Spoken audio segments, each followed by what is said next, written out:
Welcome to Childcare Conversations, the podcast where early childhood leaders like you get real-world strategies, honest talk, and a whole lot of support. Whether you're running one center or many, we're here to help you lead with confidence and clarity. This episode is brought to you by this quarter's sponsor, Playground, the all-in-one childcare management software.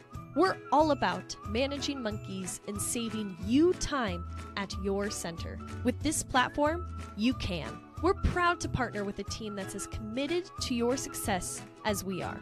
Learn more at tryplayground.com.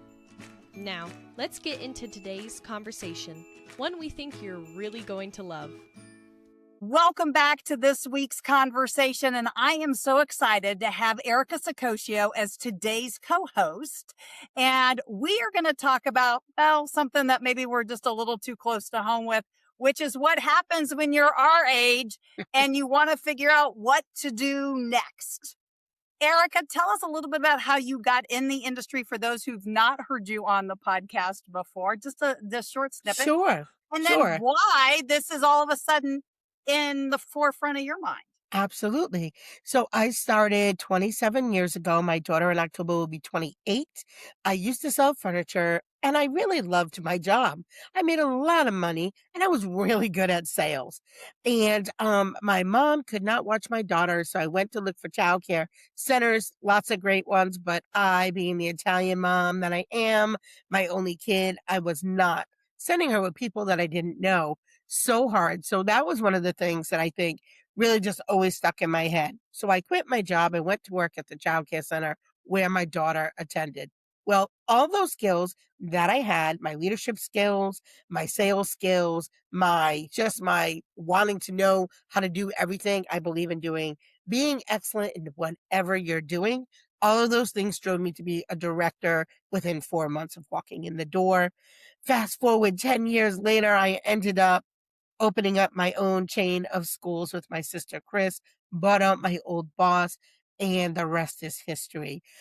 So I have been in the field for a really, really long time. I have enjoyed every minute of it, and I have really evolved in those 27 years, which I think so many of us have, right?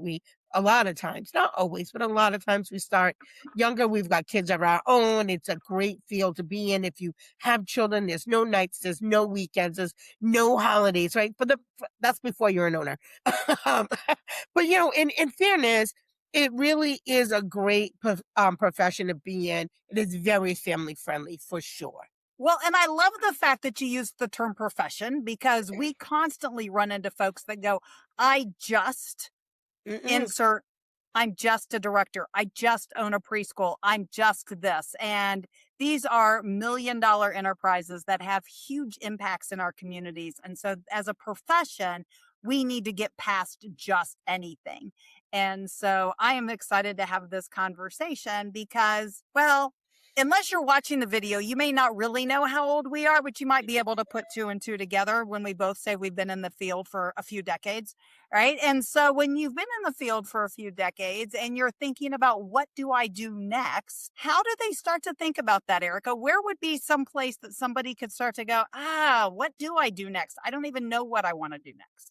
Well, I can only speak from my perspective, the way that I view the world.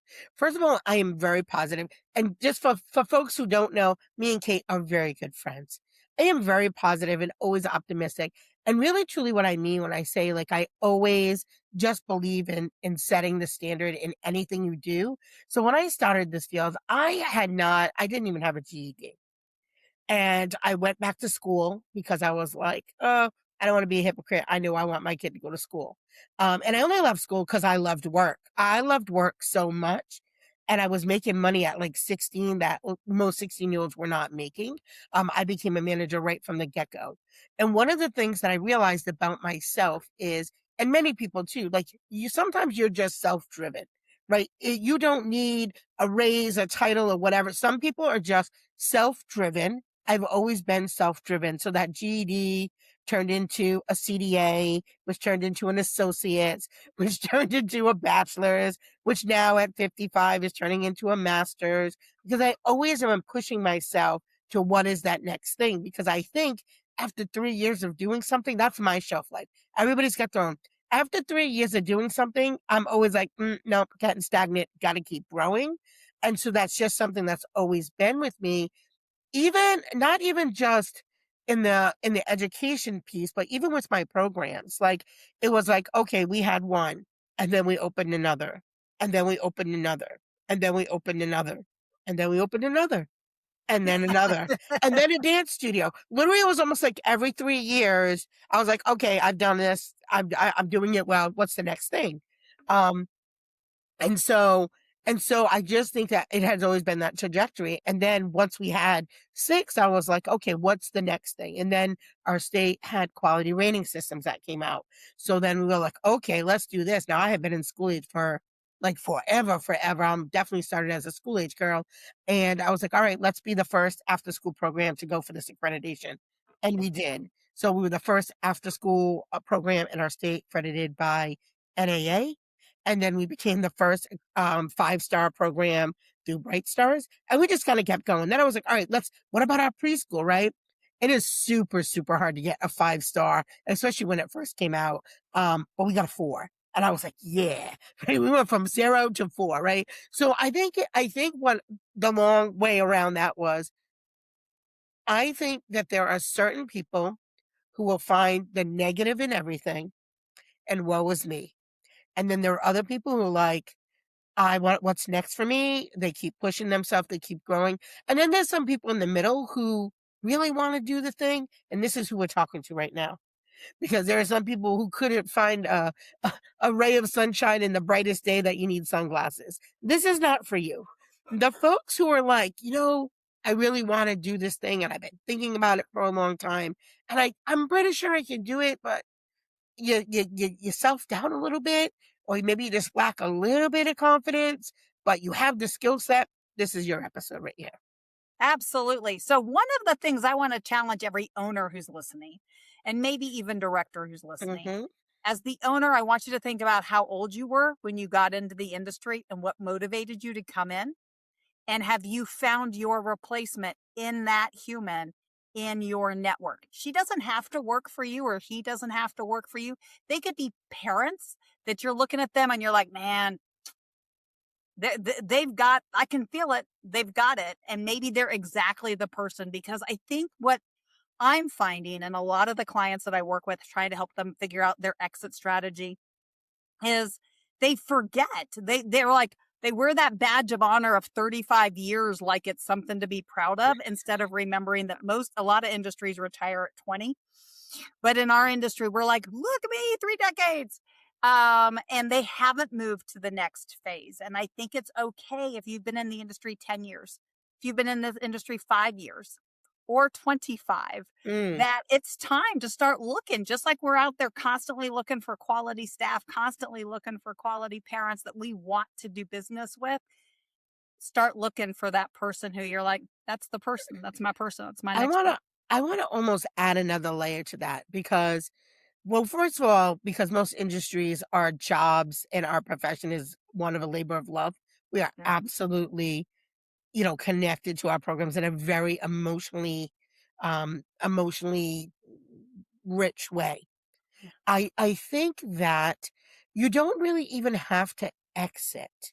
Maybe it is, and I mean, this might be what you're saying, that person who replace you in the day to day, but a lot of times it's you can still own the business and do what's next for you, whether it is you want to become a college professor now, you Mhm. want to help other people figure out how to open their 6 or 7 schools, or maybe you want to become a CDA advisor because you have cultivated 99 CDAs in your 30 years of service. But I guess what I want to say to you is it's not about doing more. It's about doing the things you love. And if you don't love going in every day to do the operations, then don't. If you don't want to be a childcare owner anymore, then don't. But I would hate to see, because our industry really needs your wisdom, I would hate to see 30 years, 20 years, 10 years of expertise in our field leave the field altogether. So maybe it just looks different for you. Absolutely. What I think is really interesting about that statement is that's going to look different for all of us, right? Like, even like you and I going on the same vacation, even if our destination was the same, we're going to have a very different path, right? It's a straight line. Yours is straight south. Mine is straight to the east. We're still going to end up in Orlando. I don't care. But, we're going to take a very different trip to get there. And so even if you have been an owner, have been a director, and you're thinking, like Erica said, you're not sure you want to be involved in the day-to-day anymore. And if you've worked with me and I've helped you with an exit strategy, which is the same kind of thing, yeah, what is your next chapter? I mean, is it writing a book? Is it getting what might appear to be an unrelated degree? I think the thing that we need to remember is that women who have been in leadership as long as we have been, we don't really need more credentials. We just need people to see us. So we need to be able to and be confident in saying, you know what? I may not own my program or manage the day-to-day in my program right now, but I have a lot to contribute, and go get in those stages, those boardrooms, those podcasts, go get places where people can hear what you have to say. Yeah. Absolutely. Yeah. I think too, when I think about leadership, I think about what impact do I have? I definitely believe in leaving a legacy, not just for my family or the families that I serve, but or even just my community. I want to leave a legacy in the entire industry. And I know that's a bold statement, and I'll stand behind it. I really, really do. I want to meet as many educators as I can. I want to spark as much love and joy and excitement into them as humanly possible. And you know me, Kate, you know I mean that. And like you said, whether it's to help somebody get on a stage. Maybe they want to do breakout sessions. Maybe they want to be a keynote. Maybe they like you said, maybe they want to write a book, a memoir. My 30 years in ECE, the things I learned, the laughs, the tears, the successes. People will love that, right? Absolutely. People will love that. And we're so connected in this field. I just came back from Chicago. I was at the National Family Childcare Associations conference for 3 days. That was a whole new world for me because most of the conferences I went to were childcare owner or center based. Oh my God, Kate, I had the most wonderful conversations with the most genuine, authentic people. Their stories made me want to cry. Happy tears, sad tears, all of it, all of it. But it was a whole new world. Whole So new it world. Sorry. was, Oh, it was wait, a I whole was new not world. supposed, that was not my cue to sing off key. No, it is. I mean, having started as an in-home provider, I've spoke at their national convention about 15 years ago. So yeah, Yeah. absolutely. And they're wonderful people, hmm and they have such a heart, and watching them, some of them desire to grow to that, whatever that next stage looks like for Yeah. them, has also been probably a gift you gave them that they didn't even know that they were looking for. And Yeah. so, but tell us more. What did you actually do at that conference? Well, all right, let's see. The first thing was I was a co-host on a podcast. I was helping Annette Eberhart. If you've never listened to Best Practices Unveiled, Annette Eberhart is very much grounded in helping educators kind of just live a healthy, well-balanced life and not be And we'll drop stressed. her episode in the show notes because she's been Yes, on yes. our. Definitely check her out. So I was co-hosting because she's a board member and she was helping run the whole event. So I basically interviewed folks for her. And then I had the honor of getting to MC their entire Toast to Quality awards banquet, which was just amazing. The room was amazing. The energy in there was amazing. And I love a good stage and a mic. So let me tell you right now, anybody who bestows that honor upon me, I promise you, I bring the energy. I had people laughing, crying. It was great. It was great. It was great. And that's kind of the phase that I'm in right now. I just really just want to get out there, share my story, and inspire other people to do what they love and what is next for them. So yeah. All right. So we've got folks listening to this episode. Some of them have probably heard you. They've all heard me. What would be some things that you would want to make sure that folks get related to building their next step, their leadership journey maybe we're talking to the woman in the room who doesn't identify as a leader, Mm, but she's like, well, um, I want to do better at my job, but leader is not the term I'd use. I think mhm. you've got some great tools. I've loved being a part of some of them. Tell us a little bit more about the two Sure. programs that might fit for somebody like that. Sure. Well, I'll even go back a little bit. So I am a John Maxwell certified coach, speaker, and trainer. But before I had that, endorsement and credential, I have been presenting and speaking for eons, just not as in a formal way. I have been doing, lots of stuff, and I'll say in Rhode Island, Mass, and Connecticut. I just in the last couple of years kind of started branching out nationally. But what I have done is I put together 2 programs. There is the Trailblazer program, which is for childcare leaders. When I say leaders, it isn't just for directors. I have owners in there. I have folks that work for state agencies in there. I even have a girl in there who now is running for state representative in Rhode Island. And she is an educator, but she's running for state rep, and she's like, "Oh my God, I'm gonna have to talk at so many places and be on stages." And she's bilingual, so she's very confident when she's speaking in Spanish. But sometimes she's like, "Oh, I always get nervous. I'm gonna say the wrong way." I said, "Honey, you speak with such passion that I promise you that no matter what comes out of your mouth, it's going to be fine." But so we put together this Trailblazer program to help people with their leadership. And I have 2 amazing teachers in that group as well, Becca and Ruth, and they're such passionate educators. And we kind of come together and we just talk about leadership in the real perspective, in a real center. What does that look like? And what does it even look like beyond a center? And how you know if you have it or you don't. We talk about leadership attributes. There's different exercises you can do to strengthen your communication skills. Let's face it, leader is not a title. It's not. And I know you hear it, and that's so cliche that I want to vomit when I say it out loud, but truly isn't a title. I was leading at 16 years old, hence why I quit school. But I was leading at 16 years old. I didn't have nothing. I had nothing. I was a poor kid growing up in a store, a bakery, and I was running the stuff. I was running the whole place, right? So leader is the ability to have other people follow you and believe in what you're saying or doing. They will follow you wherever you go. And Now, if it isn't nobody's just following you, you're just a duck.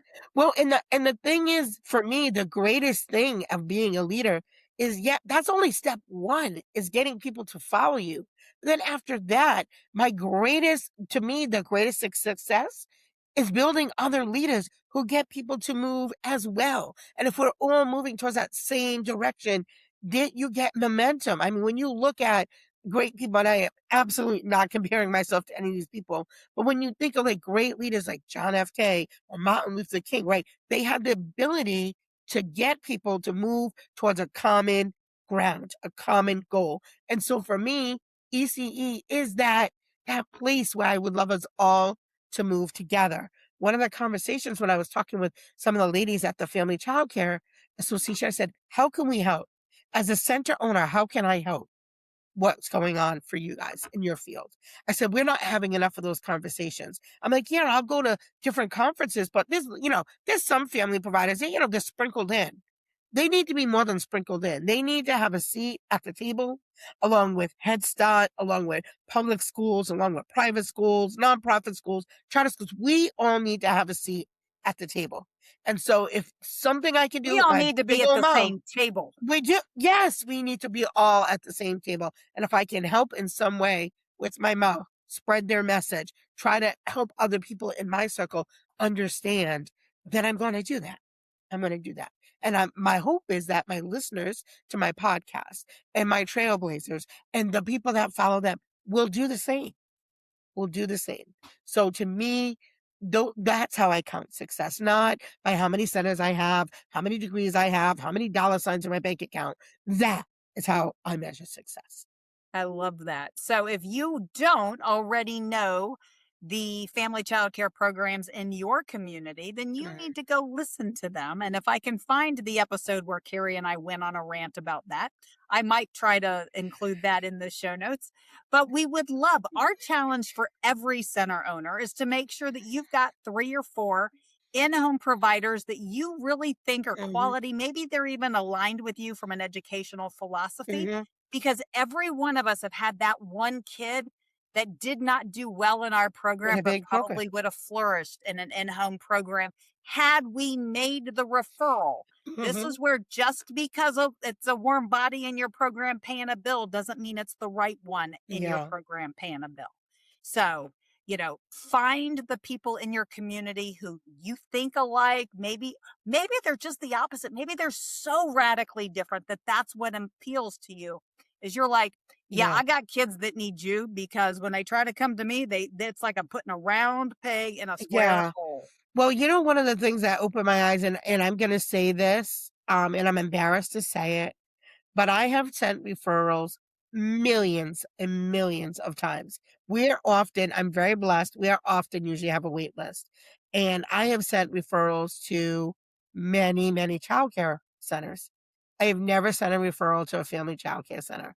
And I think mostly because I just didn't have a connection with anybody in my community. So when I came back, I said, I'm going to intentionally try to find who there is Miss Betty. Okay, that's a lie. Miss Betty, who runs an after school program, has been in the field forever. If somebody called me about after school, I have sent her referrals.